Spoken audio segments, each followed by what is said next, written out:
بسم الله الرحمن الرحيم.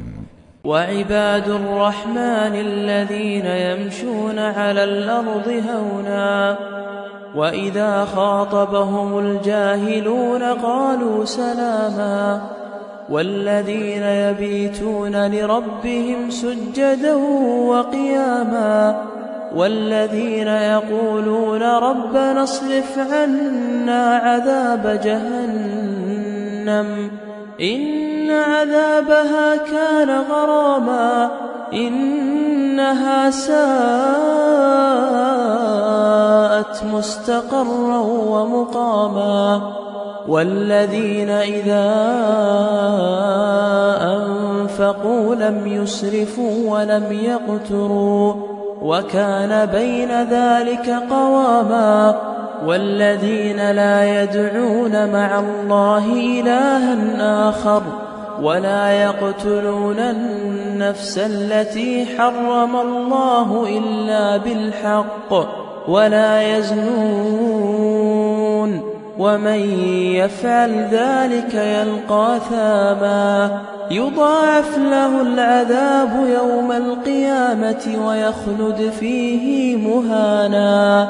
إلا من تاب وآمن وعمل عملا صالحا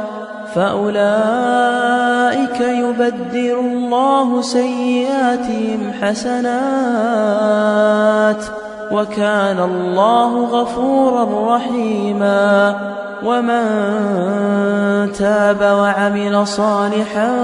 فإنه يتوب إلى الله متابا والذين لا يشهدون الزور وإذا مروا باللغو مروا كراما والذين إذا ذكروا بآيات ربهم لم يخروا عليها صما وعميانا والذين يقولون ربنا هب لنا من أزواجنا وذرياتنا قرة أعين واجعلنا للمتقين إماما أولئك يجزون الغرفة بما صبروا ويلقون فيها تحية وسلاما خالدين فيها حسنت مستقرا ومقاما قل ما يعبأ بكم ربي لولا دعاؤكم فقد كذبتم فسوف يكون لزاما